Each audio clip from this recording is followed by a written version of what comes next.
Welcome to astro control. আজকে বলবো মেষ রাশির সাপ্তাহিক রাশিফল সম্বন্ধে। তো মেষ রাশির সাপ্তাহিক রাশিফল বলার আগে একটু জানার দরকার যে গ্রহগুলো এই সপ্তাহে কোন দিকে আছে, কোন ঘরে আছে, কিভাবে আছে। তো সেটা জানলে বুঝতে পারবো যে সপ্তাহটা কেমন যাবে। তো প্রথমে একটু বলে রাখি, তো এই সপ্তাহে দেখতে পাচ্ছি বৃহস্পতি বক্রী হয়ে গেছে, বুধ বক্রী হয়ে গেছে, আর আমাদের শনি আগে থেকেই বক্রী ছিল। তো এই বক্রী গ্রহ মানে তিনটে গ্রহই বক্রী, তার সঙ্গে তো রাহু কেতু বক্রী চলে, তার মানে 5টা গ্রহ বক্রী এখন আছে। এখন বাকি রইল কে ওই শুক্র, মঙ্গল, রবি আর চন্দ্র। তো এই 5খানা গ্রহ বক্রী আছে, মানে হলো যে কিছু দায়িত্ব তো আছে আমাদের এখন। যেমন ধরা যাক যে শনি মেষ রাশির ক্ষেত্রে তাহলে কর্মকারক, তাহলে কর্মকারক যদি বক্রী থাকে তাহলে কর্ম সম্বন্ধে কোনো দায়িত্ব আমাদের সামনে এখন এই সপ্তাহে ওয়েট করছে। এছাড়া যদি বুধ আছে 3rd হাউসের মালিক, তো 3rd হাউস আর 5th হাউস, তাহলে 6th মানে 6 নম্বর ঘরের মালিক বুধ। তাহলে 6 নম্বর মানে হলো অর্থকরী ব্যাপার, শত্রুতা, ঋণ, রোগ এই সমস্ত। আর 3 নম্বরটা কি না, ওই ভাই বোন এই সমস্ত আত্মীয় স্বজন, তো কিছু ডেলি ওয়ার্ক বা রুটিন ওয়ার্ক এগুলো সম্বন্ধে আমাদের ভাবতে হবে। তো ভাবতে হবে মানে এই সম্বন্ধে দায়িত্ব পালন করতে হবে এবং সেই দায়িত্বগুলো আমাদের সামনে এসে পড়বে। তো এই বুধের এটা কাজ, বুধ এগুলো এখন আমাদের দায়িত্ব সম্বন্ধে একটু মনে করিয়ে দেওয়ার চেষ্টা করবে। আর বৃহস্পতি কী হলো, বৃহস্পতি আমাদের নবমপতি, তাহলে মানে ভাগ্যপতি। আচ্ছা, শুধু ভাগ্যপতিই নয়, মানে সে আমাদের পিতারও কারক, মানে পিতার যেহেতু ভাগ্য ভাবটা পিতারও ভাব, তাহলে পিতার শরীর স্বাস্থ্য যদি অবনতি হয়ে থাকে বা তার যদি এরকম কোনো রকমের একটু সম্ভাবনা থেকেও থাকে, তাহলে কিন্তু তার শরীরের প্রতি যত্নবান হতে হবে। তো আবার যদি কারোর ক্ষেত্রে বৃহস্পতি যদি এরকম হয় যে সে পুত্র কারক হয়ে গেল, তাহলে পুত্র সম্বন্ধে দায়িত্ব নিতে হবে। কারো বুধ যদি লগ্ন থেকে এরকম হয়, মেষ রাশি অন্য লগ্ন যদি হয়, তো সেই ক্ষেত্রে যদি পুত্র কারক হয় তো পুত্রের প্রতি দায়িত্ব পালন করতে হবে। এছাড়া আরেকটি চাপের ব্যাপার যেটা আছে সেটা আমি দেখতে পাচ্ছি মানে 24 তারিখ থেকে, মানে 24শে নভেম্বর সোমবার থেকে আমাদের 26 তারিখে শুক্র আর রবি একসঙ্গে থাকবে বৃশ্চিক রাশিতে। তো এটা একটা চাপের বিষয়। কীরকম চাপ? রবি আর শুক্র একসঙ্গে থাকলেই বলেছি যে কী হয়, অর্থকরী ব্যাপারটা খুব সমস্যায় আমাদের পড়তে হয়, মানে টাকা পয়সা হাতে থাকে না, খরচ হয়ে যায়, অনিয়ন্ত্রিত খরচ। তো এইগুলোকে আমাদের এই সপ্তাহে যেভাবেই হোক নিয়ন্ত্রণে রাখতে হবে, এটা গেল আমাদের দায়িত্ব। তাহলে কি হলো, দায়িত্ব পালন করতে হবে বিভিন্নভাবে, বুধের জন্য, বৃহস্পতির জন্য, শনির জন্য এবং রবি শুক্র একসঙ্গে থাকার জন্য। এটা আমাদের দায়িত্বের মধ্যে পড়বে। এবার কোন কোন জায়গায় কী হবে সেটা আমি একটু বলার চেষ্টা করব ডে টু ডে রাশিফলের বিচারে। 23শে নভেম্বর রবিবার দিন, ওটা হচ্ছে ওই দিন আমাদের 23 তারিখ রবিবার, চন্দ্র থাকবে ধনু রাশিতে মূলা নক্ষত্রে, আমাদের নবমভাবে চন্দ্র থাকবে। তো ভাগ্যভাবে চন্দ্র থাকবে, ভাগ্য ভালো থাকারই কথা। আর কেতুর দিন, তাহলে ওই দিনটা আমাদের ভালো যাবে। কেতু আমাদের কারক গ্রহ, আর কেতু আমাদের এখন 5মভাবে আছে। তো সন্তান সম্বন্ধে বা সন্তান, পরিবার, প্রেম এই সমস্ত বিষয় নিয়ে রবিবারটা কেটে যাবে। তো ভালো একটা দিন, রবিবার দিনটা ভালো দিন বলবো। আর পরের দিন চলে যাব সোমবার দিন 24শে নভেম্বর। ওই দিনটা দেখতে পাচ্ছি বুধ শুক্র একসঙ্গে থাকবে, বুধ কিন্তু বক্রী হয়ে যাবে সেদিনটা। বুধ মানে রবিবার দিন কি হয়েছিল, 23 তারিখে রবি মঙ্গল বুধ একসঙ্গে ছিল বৃশ্চিকে। আচ্ছা, তাহলে সোমবার কি হবে, সোমবার 24 তারিখে হবে, বুধকে আমরা দেখতে পাবো যে বক্রী অবস্থাতেই বৃশ্চিক থেকে তুলায় চলে এসছেন, মানে ঠিক আগের ঘরটায় চলে এসছেন আবার। আর এসে কি হয়েছে, বুধ আর শুক্র একসঙ্গে রয়ে গেছে, মানে একটা আমাদের 7মভাবে লক্ষ্মী যোগ তৈরি করেছে। ঠিক আছে, তাহলে এবার 7ম ভাবটা ব্যবসার ভাব আর দাম্পত্য জীবন, আমরা জানি ভালো, এটা এই দুটো ব্যাপারই ইম্পর্টেন্ট ব্যাপার। তাহলে আমাদের এই 7মভাবে অর্থাৎ দাম্পত্য জীবন এবং ব্যবসার ক্ষেত্রে আমাদের কিছু দায়িত্ব পালন করতে হবে। এবং এই যে লক্ষ্মী যোগ তৈরি হয়েছে, এই দায়িত্ব যদি আমরা সঠিকভাবে পালন করতে পারি তাহলে কিন্তু আমরা এখান থেকে লাভবান হব, অর্থাৎ কিছু লাভ করতে পারবো, লক্ষ্মী লাভ করতে পারবো, লক্ষ্মীর কৃপা পাবো। হয়তো দাম্পত্য জীবনের যে সাথী সেই আমাদের এমনভাবে সাপোর্ট করলো যে আমাদের কাজগুলো খুব সহজ হয়ে গেল, কাজগুলো করা, ব্যবসাটা একটু আমাদের একটু করা ভালো হলো, লাভ হলো, প্রফিট হলো, ব্যবসা ভালো করতে পারলাম, বা সে সঙ্গে থাকলো, যদি সে সঙ্গে থাকে তাহলে তো আরও ভালো হয়। অনেকের সঙ্গে থাকে, এখন চলছে, তো এরকম চলে। যদি এরকম টাইপের কিছু কাজ করতে পারি, মানে তাকে সঙ্গে নিয়ে চলতে পারি, তার সঙ্গে যদি বোঝাপড়া করে যদি এই সপ্তাহটা চালিয়ে নিতে পারি তাহলে হয়তো আমরা একটু এগিয়ে থাকবো। তো তো এই ব্যাপারটা হবে। তো 24 তারিখে যেটা হলো সেদিনটা চন্দ্র থাকবে আমাদের ধনু রাশিতেই, আর থাকবে শুক্রের নক্ষত্র, মানে শুক্রের দিন। সেই দিনটা কেমন হবে, শুক্র যে বললাম আমাদের সপ্তম ভাবই এখন আছে, তো ব্যবসা সম্বন্ধে ভালো লাভ হবে, ব্যবসায় লাভ, দাম্পত্য জীবনটা ভালো হবে, এবং সেদিনটা হঠাৎ অর্থ আসতেই পারে। তো সেদিনটা ভালো একটা যোগ। শুক্রের দিন মানে হলো যে সঞ্চয়ের দিন। আমাদের শুক্র এক হলো সপ্তমপতি, আর দুই হলো কি দ্বিতীয় পতি, মানে সঞ্চয় পতি। তো ভালো সঞ্চয় হবে, সেদিনে লাভ হবে, প্রফিট হবে, দিনটা ভালো। 24শে নভেম্বর দিনটা ভালো। আর চলে যাব পরের দিন 25শে নভেম্বর মঙ্গলবার, চন্দ্র থাকবে আমাদের দশমভাবে, অর্থাৎ মকর রাশিতে। তো থাকবে রবির নক্ষত্র উত্তরসারায়। সেদিনে বৃহস্পতি আর চন্দ্র একসঙ্গে দৃষ্টি বিনিময় করবে, দৃষ্টি বিনিময় করে গজকেশরী যোগ তৈরি করবে।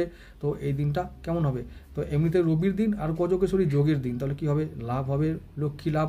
সেদিনটা ব্যবসা, আয়, সঞ্চয় সমস্ত কিছু ভালো হবে, এবং তারপরে শরীর মন ভালো থাকবে, পরিবারকে নিয়ে ভালো রাখতে পারবো আমরা। পরিবার পরিজন নিয়ে আমরা বেশ আনন্দে, পুত্র সন্তান যা যা আছে, পড়াশোনা যা কিছু, প্রেম সমস্ত কিছু ভালো হবে, এবং ভালো একটা দিন, অতি উত্তম মানের একটা দিন হলো আমাদের মঙ্গলবার। আর যদি আমরা ইনভেস্ট করি বা কোনো রকমের বিনিয়োগ করি বা কোনো রকমের চাই যে এক্সট্রা ইনকাম করার জন্য ভাবতে পারি, যে কোনো সোর্সকে যদি আমরা কাজে লাগাতে পারি, তাহলে সেদিনটা আমরা সফল হব, অর্থাৎ এক্সট্রা ইনকাম হবে, ফাটকা ইনকাম হবে। তো যার যা যেদিকে রুচি আছে বা জ্ঞান আছে, অ্যাপ্লাই করলেই আমরা সফল হব। পরের দিন চলে যাব 26শে নভেম্বর বুধবার দিন। সেদিনটা চন্দ্র থাকবে নিজের নক্ষত্র শ্রবণায়। সেদিনটাও আরও একটি ভালো দিন, কারণ এক তো চন্দ্রের দিন, চতুর্থ পতির দিন। মন ভালো থাকবে, শরীর ভালো থাকবে, পরিবার ভালো থাকবে, সন্তান ভালো থাকবে। বৃহস্পতি আর চন্দ্র সেদিনও কিন্তু একে অপরের সপ্তমভাবে থেকে গজকেশরী যোগও তৈরি করবে, অর্থাৎ সেদিনটা লক্ষ্মী লাভ হবে, ব্যবসায় লাভ, কর্মজগতে লাভ হবে। কর্ম জায়গায় আছে যেহেতু চন্দ্র, তো কর্মে লাভ, কর্মে উন্নতি, সাফল্য, কর্ম নতুন লাভ হতে পারে, কারো কর্ম মানে ভালো হবে, তো এটা বটেই, তাছাড়া কর্ম লাভও হতে পারে। তো সেদিনটাও, অর্থাৎ বুধবার দিনটাও ভালো একটা দিন। আর সেদিনটা একটু ব্যাপার আছে, শুক্র সেদিনটা বৃশ্চিকে আসবে। শুক্র কী হবে, বৃশ্চিক রাশিতে চলে আসবে। রবি শুক্র মঙ্গল একসঙ্গে থাকবে, অর্থাৎ লগ্নপতি মঙ্গলদেব থাকবেন আমাদের অষ্টমভাবে, আর পঞ্চমপতি রবিদেব থাকবেন অষ্টমভাবে, মানে বৃশ্চিক রাশিতে।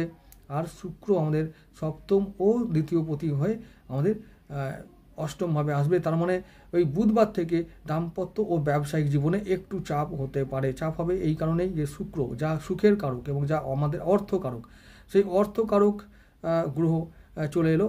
যে সঞ্চয় করার কথা ছিল, সে কিন্তু বুধবার থেকে একটু অপব্যয়ের দিকে আমাদেরকে টানতে পারে, অর্থাৎ অপব্যয় বা অকারণে খরচ, এগুলো কিন্তু আমরা সেই দিন থেকে দেখতে পারবো। তার আগের দিন থেকে অনেকের ক্ষেত্রে শুরু হতে পারে, কিন্তু বুধবার থেকে একেবারে শুরু হয়ে যাবে।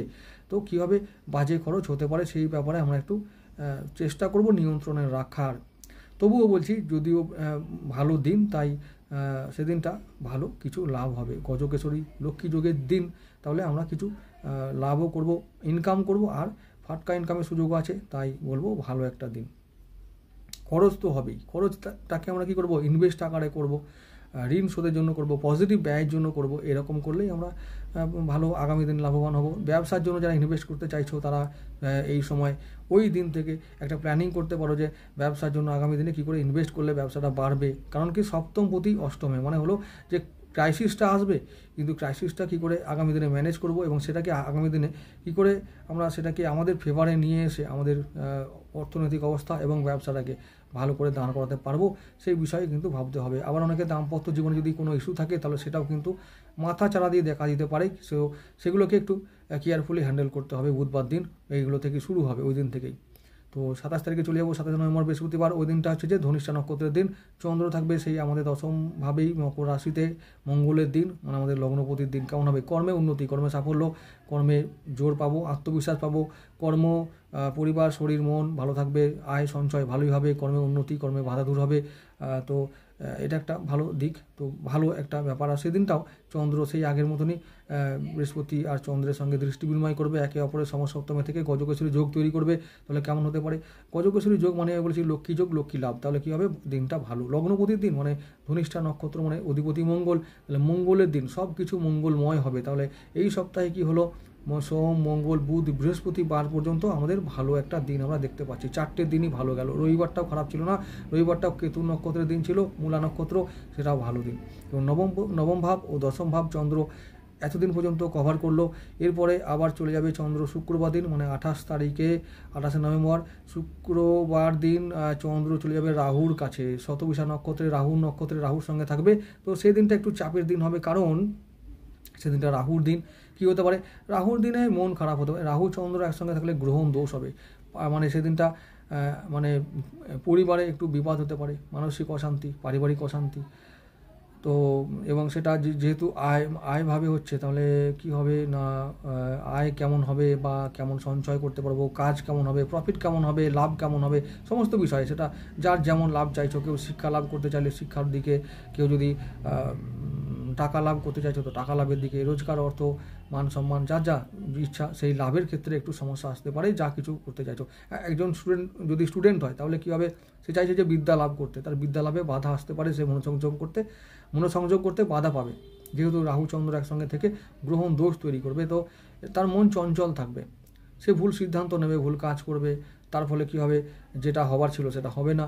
এরকম একটা সমস্যা আমরা শুক্রবার দিন ফেস করবো, এবং এটা সর্বক্ষেত্রে হবে। কোনো ব্যবসায়ী হলো তো ব্যবসার ক্ষেত্রে হতো, সে এমন একটা সিদ্ধান্ত নিল যে লস হলো, তো এরকম সাবধান থাকার দিন শুক্রবার দিনটা 28 নভেম্বর, ওই শতবিশা নক্ষত্রের দিন। তাহলে রাহুর দিনে আমরা সব বিষয়ে সাবধান থাকবো। তবে রাহুর দিনে আমরা কী করবো, ইনকাম করব, ফাটকা ইনকাম করব।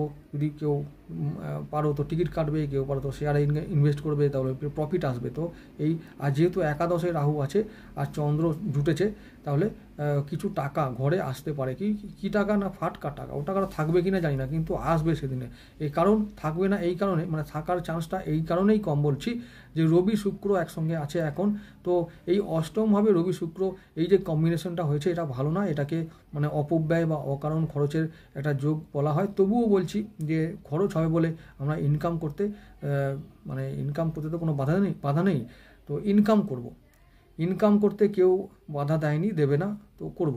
কি খরচ হবে না হবে সেটা পরে দেখা যাবে। আমরা ফাটকা ইনকামের সুযোগ পেয়েছি, রাহুর দিন ফাটকা ইনকাম করবো, ব্যাস এইটুকু মাথায় রাখতে হবে। পরের দিন চলে যাব 29 নভেম্বর, ওই দিনটা শনিবার। তো সপ্তাহের প্রায় শেষ দিন। চন্দ্র থাকবে রাহুর সঙ্গে, আর থাকবে দেবগুরু নক্ষত্রে, পূর্ব ভাদ্রপদ নক্ষত্র। তো এই যে দেবগুরু দিনটা কেমন হবে, দিনটা মোটামুটি বেশ ভালোই। ভাগ্যবতীর দিন কেমন হতে পারে, ভালোই একটা দিন। সেদিনটা যারা চাইছো যে আমাদের বলো বিদেশে গিয়ে পড়াশোনা, কাজকর্ম, এই রকম টাইপের যাদের প্ল্যানিং আছে, বিদেশ ভ্রমণ, বিদেশে যাওয়া, তারপর তীর্থ ভ্রমণ, তো গুরু লাভ করা বা একটু আধ্যাত্মিক চর্চা করা, এই টাইপের সেদিনটাই এরকম দিন একটা। তো এই রকম ব্যাপারগুলো সেদিনে ঘটবে। কোন দিন, শনিবার দিন। কবে, 29 নভেম্বর। ওই দিনটা মোটামুটি একটা বেশ ভালো দিনই বলা চলে, ভালো কিছুই হবে। কারণ আমাদের দেবগুরু এখন বক্রিও আছে 4th হাউসে। তো কারোর হয়তো হতে পারে এরকম প্ল্যানিং করতে হবে যে বাড়ি ঘর বা এরকম জমি জমা সংক্রান্ত বিষয়ে একটু চিন্তা ভাবনা করতে হবে, যাতে আগামী দিনে আরও এই সব বিষয় ভেবে জীবনটাকে একটু এগিয়ে নিয়ে যাওয়া যায়। তো এই সমস্ত ব্যাপারগুলো ভেবে সেদিনটা কাটাতে হবে। আর দিনটা ভালো দিন, মানে দেবগুরুর দিন খারাপ নয়, ভালো দিন। তো তবুও বলছি, যেহেতু দেবগুরু এখন বক্রি আছে, দেবগুরু 12 নম্বর আর 9ম ভাবের কারক, তাহলে কি হবে, 9ম ভাবটা আমাদের কি হলো, ভাগ্য। আর 12 নম্বর ঘরটা ওই যে মানে বিদেশ সম্ভাবনার দিক। তাহলে কিভাবে আমরা এই ব্যাপারটাকে আরও ইউটিলাইজ করব, ব্যবহার করব, এবং সেটাকে আরও আমাদের ফেভারে নিয়ে এসে আমাদের কাজে লাগাতে পারবো, সেইগুলো ভাবতে হবে। কোনগুলো, বৃহস্পতি এখন চতুর্থভাবে আছে, তাহলে চতুর্থভাবে থাকা মানে হলো আমার ঘর বাড়ি বানাতে পারবো কি, মানে বিদেশে যেতে পারবো কি, সেখানে গিয়ে ঘর বাড়ি হবে কি, আর বিদেশ ভ্রমণটা এখন হবে কি, করা ঠিক হবে কি, এই সমস্ত চিন্তা মাথায় আসবে, এবং সেগুলো আমাদের পক্ষে কতটা কার্যকরী হবে সেটা ভেবে সিদ্ধান্ত নেবার সময় ওই দিন। তো ওই রকম একটা দিন হলো শনিবার দিন। তাহলে এই সপ্তাহটা বলতে পারি শুধু শুক্রবারটা ছাড়া রবি থেকে শনিবার পর্যন্ত সব কটা দিনই ভালো যাবে, এবং সম্ভাবনা আছে ভালো কিছু ঘটবে, কিছু পাবো আমরা। আর একেবারে খারাপ সপ্তাহ নয়। আর দায়িত্ব অবশ্যই আছে এবং আসবে, তো সেই দায়িত্ব পালন করতে হবেই। দায়িত্ব পালন করতে পারলে শনিদেব ভালো ফল দেন। তো শনি কিছুদিন পরেই তিনিও 28 নভেম্বর মার্গী হবেন। তো শনি মার্গী হলে আরও বেশি ফল পাবো কর্ম সম্বন্ধে এবং আয় সম্বন্ধে। ডেফিনেটলি আয় বাড়বে। তো আয় বাড়বে তো বটেই, আমি বলেছি খরচও বাড়বে। তো খরচ আর আয়ের মধ্যে একটা ভারসাম্য বজায় রাখার দায়িত্ব এই সপ্তাহে তোমাদের উপর থাকবে। ভালো থেকো সবাই।